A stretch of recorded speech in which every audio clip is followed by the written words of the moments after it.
Welcome to another episode of the Anyone But Cam Fantasy Football Podcast. I am one of your hosts and one of your commissioners. My name is Frankie. And sitting across the internet from me is Cam. Cam, how are you doing on this lovely Thursday evening post Thursday Night Football? Well, I'm coming off a buy one, get one free wings night at Buffalo Wild Wings. You know, hung out with some coworkers, got some happy hour. Saw the 1-2 Bengals beat the 3-0 Dolphins. Tua, nearly die maybe. Rest in peace. Yeah. But all in all, doing pretty well.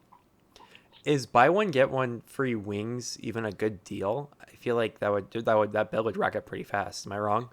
So it's like normally a 6 thing of wings is $11.50 or whatever awful deal it is, but now you pay $11.50 and you get 12 wings, so it's better. Okay, yeah, that's better. It's like $1 per wing rather than 2. Yeah. All right. Wing talk to start the podcast. All right. Welcome, everybody. Thank you for joining us for another episode 3, talking about week 3, but mostly week 4 as we look ahead to the first week out of division play and really kick off the rest of the fantasy season. We'll talk about last week. We'll talk about the waivers, which were pretty hot this week. And then we will do our preview of all the games for week 4. And that'll be the show. How's it sound to you, Cam? Do we really need to talk about last week? Oh, yes, we do, because we have another winner, chicken dinner. We got more wing talk. We got another winner over here, this side, 2-1. It's a 2-1 podcast because Cam met his fate, the lovely Tyler Walker, who, to say that he has your number is like, it's more like, if you were an NFL player, he purchased every single one of your jerseys and just threw them into the street and burned them. That's how much he owns your number. Look, I'm not saying he's rent free in my head, but it's like my head is one of those abandoned cities in Skyfall, and he's the bad guy who just owns the entire island now. Yeah, it's pretty tough. It was a cornered animal game, and I had a feeling that he might come clawing out, which is good for Tyler. I was calling for a bounce back week for 2 weeks in a row, and it finally happened. Not the greatest week of all time, but your team underperformed a little bit with just mostly in the touchdown range. I feel like your players just didn't really score touchdowns this week, which, I mean, unfortunately, that can be the difference in a lot of circumstances. But that means good things are in the future for both you and Tyler, so I look forward to seeing you guys continue to play through the rest of the season. A lot of other good matchups, like I said, like myself. Unfortunately, I had to put JP down to an 0-3 start, which is highly unfortunate, as you pointed out in the chat. I believe he's the 6th highest scoring player or owner on the season so far. So the fact that he's 3-0 is pretty unlucky. I've been there before. I know what it's like. If we play fantasy for long enough, we will all be there at some point. Just getting that bad luck early season. I still have high hopes for JP for the rest of the season. If you look at the Fantasy Pros ranking, they have him dead last, way beneath Dylan, which is, again, wild. But hey, do not lose total hope, JP. I wouldn't if I were you. And speaking of losing total hope, I'm going to do talk about last week and the waivers in the same breath here, Cam, because not only did Dylan drop to 0-3, but we had 2 hot players, maybe even 3, you could call it 3 hot players on the waiver wire this week, and Dylan didn't even bid on a single one. And in case you were curious, he has $200 of fab currently, and the only bid he made was a $0 bid on Trevor Lawrence. His team has not won a game. I don't think it's scored. I mean, there's no way it's scored in even the top half of any week so far. Tell me what I'm missing, Cam. I don't get it. Well, you see, Dylan is too busy going out there, hoeing himself out to random girls in the street instead of driving Greg and Connor home post-Beaver game. And that also means that he's not putting in the time for the waiver bids. And, we thought Dylan was a tryhard, but now he's just a simp. He's Tough to see. it's true. He's just a simp, and a simp he will only ever be from here on out. Have fun So seeing Avatar for the third time when your team goes 0-4, Dylan. ouch. All right. Well, I don't have anything to say to that. Any other takeaways from last week, Cam? Uh, no, nothing too much. It's impressive to see Logan pull out another win and high score, pull himself to him and Greg being the only 3-0 teams. It's seems like a new day is upon us where Logan might be prioritizing a non-consolation championship over a consolation championship, and he's he might actually be able to get there. Good for him. He might. Other big games. We had the number one score last week going against the number two score. Hey, we've all been there too, Justin. We know it sucks. It happens to the best of us. Going up against the monster team in Gregory Bates, 148.78 goddamn points, versus Justin's about 130. Lots of high scores all the way around. So hey, bounce backs are upon us. Justin also could have won if he played Isaiah McKenzie. Sucks to suck, but we've all been there as well. So yeah, I think that's about it from last week. I alluded to it a minute ago, but we had some pretty hot waiver bids this week. Jake Logan goes ahead and spends the rest of his fab for the entire season, I do believe, on Khalil Herbert. With a much higher bid. It seems like the league had a general consensus of it being kind of in the 30s to 40s. $74, he got his guy, which, he then realized later that he probably won't even be able to start this week. So congrats to that. Yeah, I was gonna um, say, Jake's out here starting three running backs already, and also starting the likes of Noah Brown with other wide receivers on his bench being Darnell Mooney, Nico Collins, and Kadarius Toney and Josh Palmer. yeah. Uh, Jake, I think someone's got a little bit too high testosterone down there in Lebanon. Could have helped out by getting Romeo Dubs, the next person that we got off of waivers, who I guess he actually technically did put the winning bid in for $69, but since he prioritized Khalil higher, I think his team's suffering for it. Absolutely. And I want to look onto his team right now. You just mentioned it, but is there nobody he could have dropped in order to get him, like say a Kadarius Toney or even Rashad White, who's done nothing so far this season, for a young, promising receiver with Aaron Rodgers as quarterback? Well, I Beats thought me. the issue was he wouldn't have any fab to make the bid because he spent it all. Yeah, that makes a lot of sense actually. All right, well I retract all that. Um, but anyways, he knew what he was doing with both of them, so that's just how it Well, goes. I don't know if he knew what he was doing, but he did it. Yeah, actions were made. The big winner becomes Devin. I didn't bid on Romeo Dobbs, although I did get him in my ESPN league, which was nice because I knew he was going to be too high valued for me. I would first also like to point out that I drafted both Khalil Herbert and Romeo Dubs Hmm. and have dropped them. I don't know if that makes me look smart or stupid, but I did it. Well, as someone who has, was it last year or 2 years ago, drafted Marquise Hollywood Brown and then dropped him before the season started for Jalen Hurd, and then he went off for 3 touchdowns in his first game. We've all been there. Oh yeah. You did come away with Zay Jones for 33 wasted dollars, or 32, I guess, if you look at it that way. Yeah. And then a couple of nothing, no non-starters otherwise. Devin did go for Greg Dortch, who I did drop, I believe. Greg Dortch is such a Devin pickup. Like, That's true. oh my god. I will say now that I'm in 3 different leagues, I'm starting to get my rosters like really confused as to like who is on which team in terms of like my bench depth. I'm like my wires are crossed, but I'm trying to hold it together here.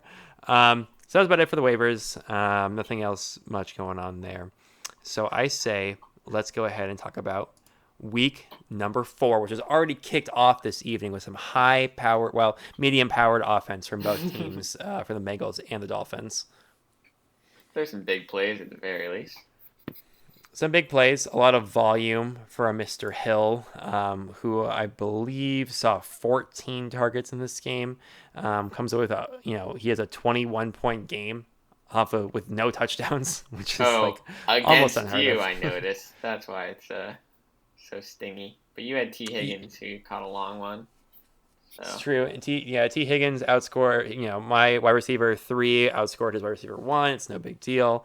But that's where we are so far. I And then are you considering Elijah Moore your wide receiver too in this case? Or are you just calling yourself out for starting a flex player on Thursday night like some kind of noob? sometimes, Cam, you wake up for work at 6 a.m. 3 days in a row, and then your brain just kind of forgets things. That's where I'm at right now. Um, but yeah, other than that, we had some good performances from a Mr. Joey Burrow. He kind of pulled it out with that second touchdown at the end. Unfortunate start for Lassie with Tua. A very like the most volume dependent 15-point game I've ever seen in my life from Mr. Joe Mixon, who carried the ball 24 times for 61 yards, which is something. It might honestly um, be more impressive to have it 4 catches for only 13 yards too. Yeah, that's true. I mean, if you're running back and you're catching as well as the line of scrimmage half the time, and you get these 1 yard catches, it makes Yeah, sense. But you got a touchdown though. yeah, that's not true. A couple other players here and there, nothing else too crazy to write home about. We got some good matchups this week, of course. As I believe as Daniel pointed out in the chat, we do have the loser bowl this week of Dylan versus JP, which I think is a strong candidate for game of the. I'm kidding. I'm kidding. That's like not even close. Um, Oh, I thought that was locked in game of the week. Well, I mean, I think it's the game that I'm looking most forward to watching, so that could be a good one. The highest projected matchup, once again, is my matchup this week. Me versus Devin. It's a pretty good one as well. 2-2-1 teams. You versus Greg is kind of a fight for that number, superiority in terms of like the top of the league. That's one to look out for as well. Nobody wants to fall to 1-3, so Jake versus Justin is looking spicy.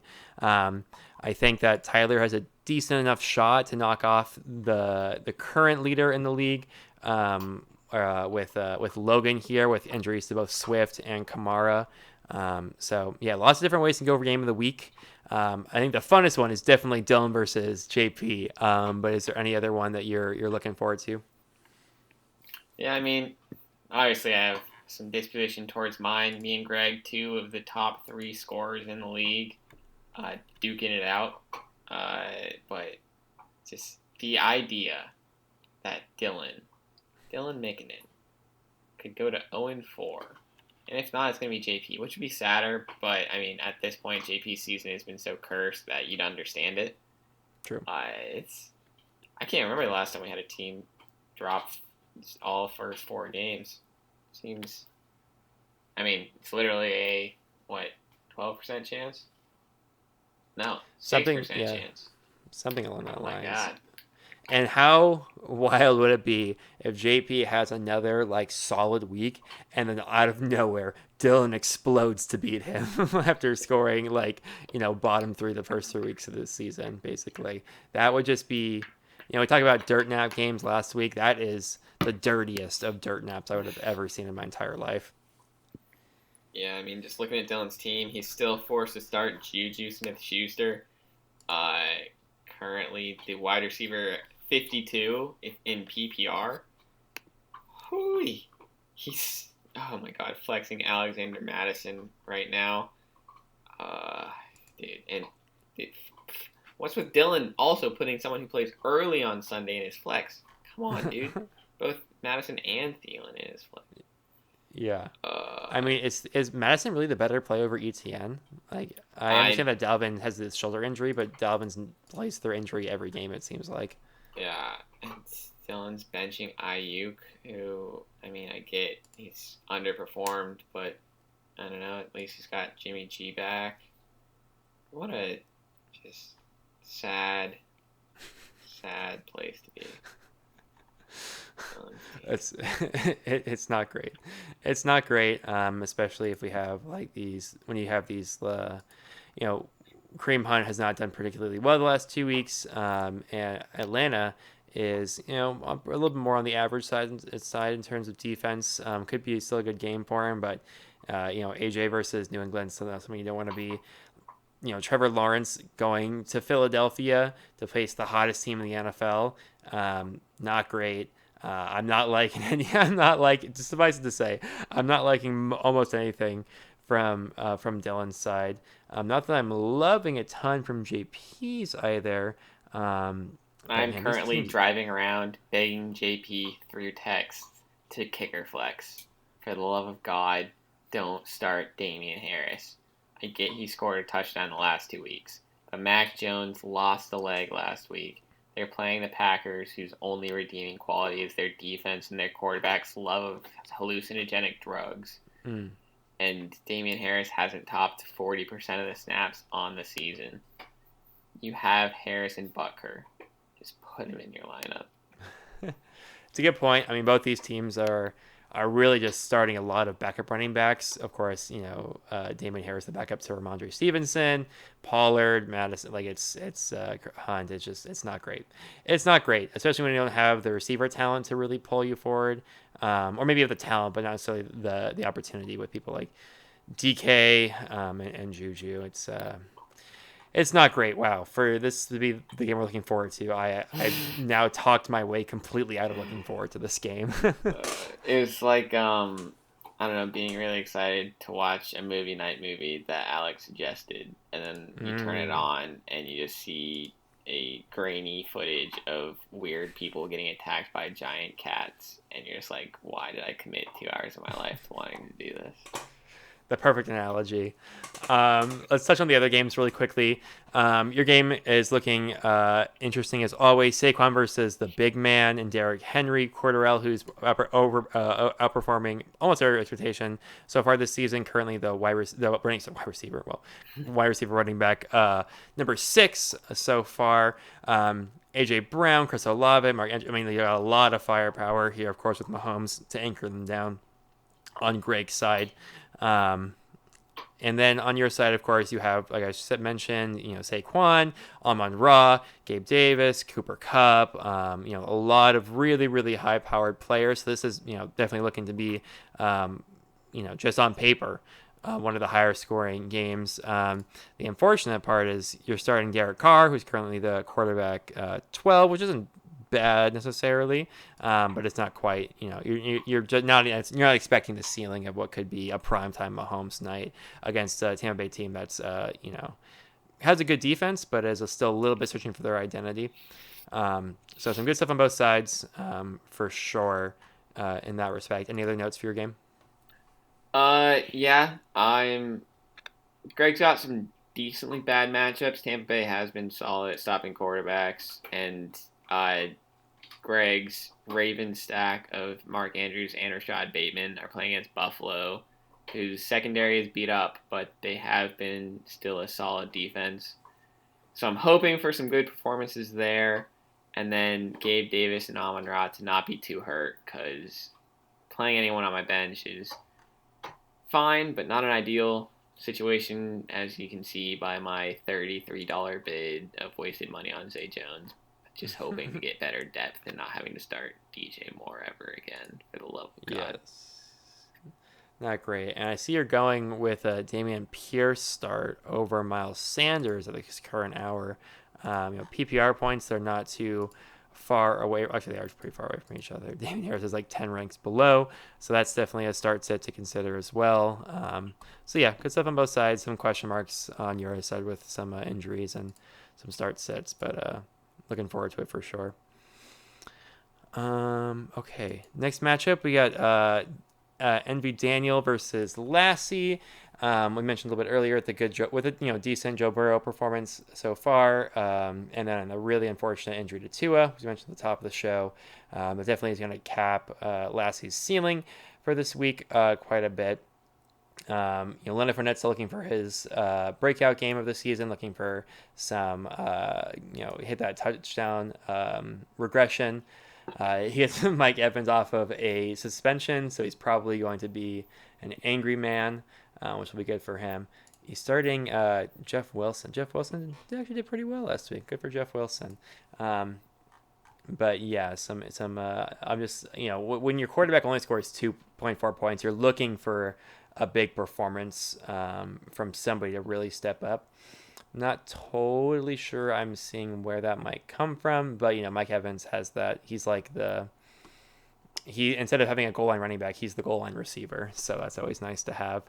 And then on Envy Daniels' side, some solid plays all around. Of course, with your AJ Dillons, Michael Pittman, and then Justin Jefferson, who is supposed to be a solid play at least. Somehow is still the wide receiver 9 after week 1. If he had more of an average week 1, he'd probably be the wide receiver like 20 or even less. So he's looking for a bounce back game against New Orleans. So good luck with that. Yeah, wow, a lot of tough matchups. I feel like across the board here for these teams. Yeah, I think Envy's team has a lot of variance. Pittman's been solid, but Indianapolis just has an offense that could completely bust any Right. week. Javonte Williams, kind of similar, where Melvin Gordon could just be the one that gets all the touchdowns and high value touches. Justin Jefferson's, you know, been shut down by Darius Slay and the Lions double covering him with Jeff Okuda. And New Orleans does have Marshawn Lattimore and a similar defensive scheme to the Lions, so maybe they do the same thing. Right. So lots of avenues for Envy's team to potentially give Lassie a shot back in, but Lassie just going with the Fournette Mike Evans stack, and then the Bucks coming out first 3 weeks of the season only scoring 3 touchdowns total. It's just killing them. So they got to turn it around for Lassie's team to have a shot. It's true. It's true. And the math says that the regression is coming. So that it doesn't mean that it's this week, but it's probably soon. Against KC in a primetime spot, it'll be a good one to watch for sure. And then Jeff Wilson, Monday Night Football. Mm. Lassie might be freaking out a little bit in the chat, and I'm here for it. Lassie, I feel like almost all of his games have come down. Like at least like the 2 of his first 3 weeks have come down to those like Sunday night, Monday night primetime games, which is always a fun one to watch. If you're not involved with it, it's fun to watch. If you're involved with it, it's terrifying. It can be fun. It can suck. Yeah. Moving down to Jake versus Justin, the battle of the 1 and 2 squads. We had a good performance from Hayden Hurst today. I'm not sure how Hurst became his receiver or his tight end to play this week, but sure, I know he was a streamer, so good job there with that touchdown. Waddle did absolutely nothing, and barely saw any looks, and the looks he did see were barely catchable, so that's unfortunate. But he does have, Kyler versus Carolina, which should be really good in a vacuum if the Cardinals were good. And then McCaffrey on the other side of the ball, so that's kind of interesting dynamic there with his quarterback and lead running back going against each other. You have Zeke, who has, done Zeke things this year, which is underperform, which he's been doing the last like 3 years. And he has the new addition of Breece Hall on his team. Is not starting Khalil Herbert, as we mentioned earlier, because he has too many running backs already. He always has, and he has Debo, who's now reunited with Jimmy G, and that should be good. Should be really good actually for him. So we'll look to see that. A lot of moving pieces on his side. It'll be interesting to see those matchups and those players get reunited, and see how that shakes out. On the Justin side, he has the storyline of his team is basically like, where in the world has Jonathan Taylor been the last 2 weeks? He ran for under 3.4 yards per carry last week, which is obviously bad. I mean, they basically, the Colts were not in the games for super long in either scenario. So hopefully against a Tennessee team that, is as lost as any team in the league, it should be able to be a get right game for him. Josh Allen, the world beater, he'll do what he does in Baltimore. Of course, that'll always be fun to watch. And then these receivers, what do you got? Devonta Smith, Isaiah McKenzie, who is a little bit touchdown dependent so far this season. Devonta Smith is his both his floor and his ceiling are pretty astounding, so can't complain about that. So yeah, I mean, you definitely have some firepower on both sides with these big names. These big names.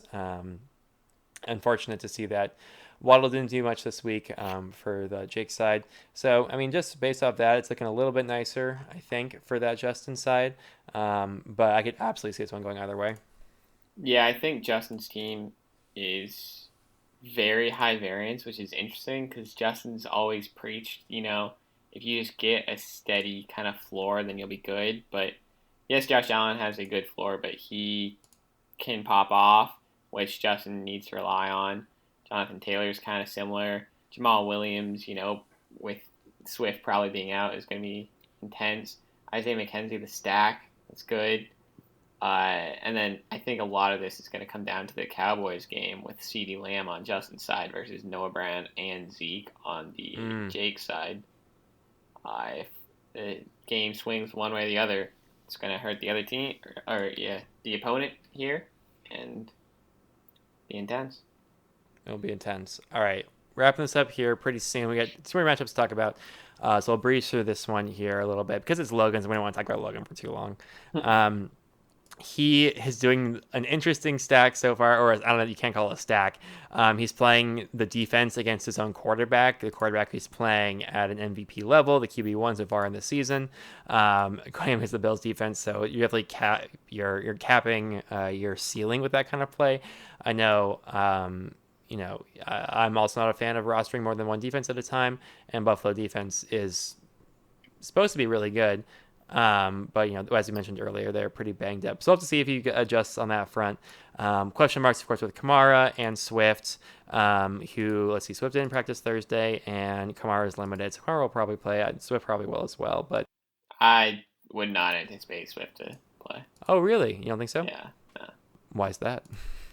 Uh, what the coaches are saying, it's likely he's probably going to sit out until the bye, week 6. Hmm. Wow. And we're playing Okay. Seattle. Come on, easy dub. All right, sure. And then he's going to need to find a new running back soon. Then he's got McKissick and he's got Michael Carter. Again, not exactly world beaters, but not unstartable either. So that again, that's another thing that's going to cap his ceiling a little bit. Um, and then yeah, Mike Williams, Harry McLaurin, solid players. Conk Daddy, of course, in the tight end slot. Drake London, who's and Garrett Wilson. So he's got a lot of. He's got a lot of players who can have really good weeks. I think Justin's team is. Not Justin's team. Wow, Logan's team is definitely pretty high variance this week with all those injuries and some of the nature of his players. But he's been solid so far. It's can't count him out, obviously.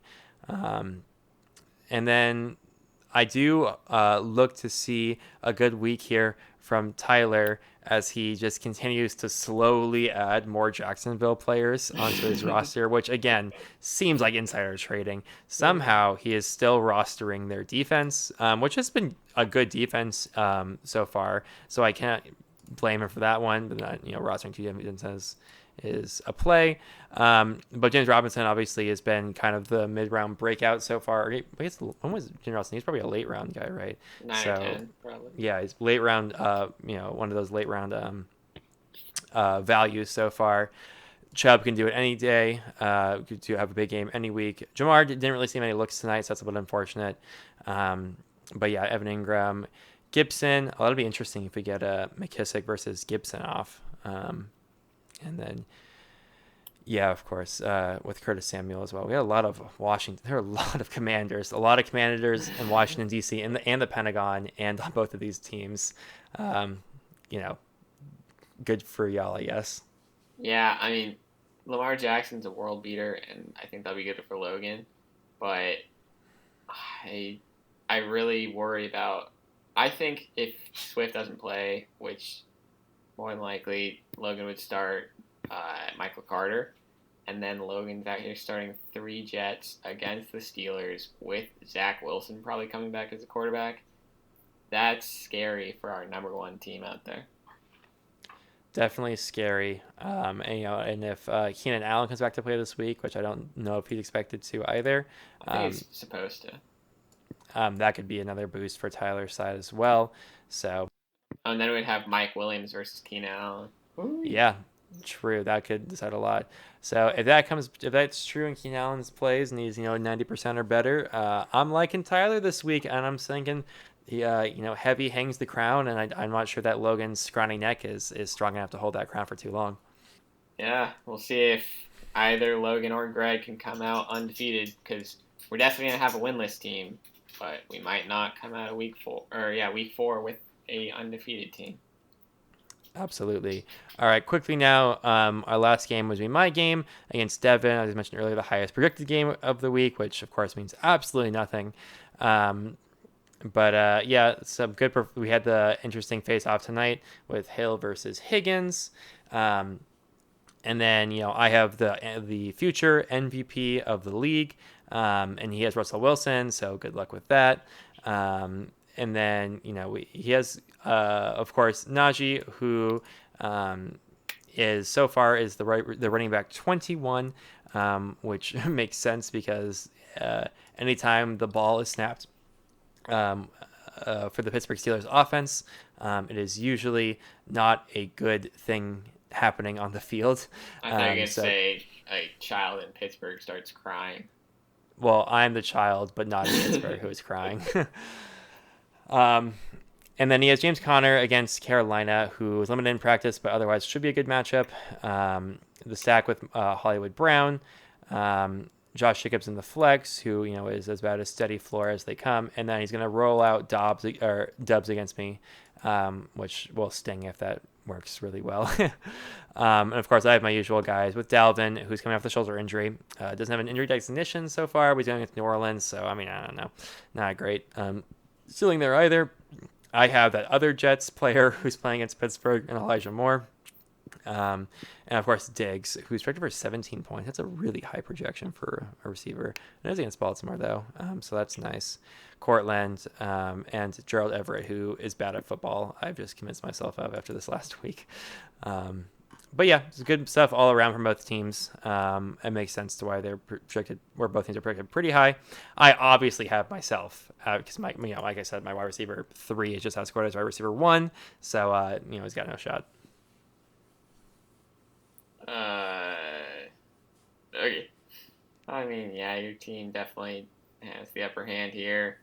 But Devin does have the tight end playing for your quarterback, and Goddard's been significantly better than Everett, at least with Herbert being injured right now. And then you have the wide receiver who's the main target for his quarterback, Cortland Sutton and Russell Wilson. So there'll be some really interesting dynamics there. Uh, Hopefully for Devin, James Conner can get a little bit back on track with scoring touchdowns at the absurd rate he was last season. Because right now he's only got one on the season. Definitely not what he was looking for. But Devin's going to need something like that to come for his team in order to pull off the win here, I think. Agreed. All right. Well, that was all the matchups, and that's the show. No mailbag?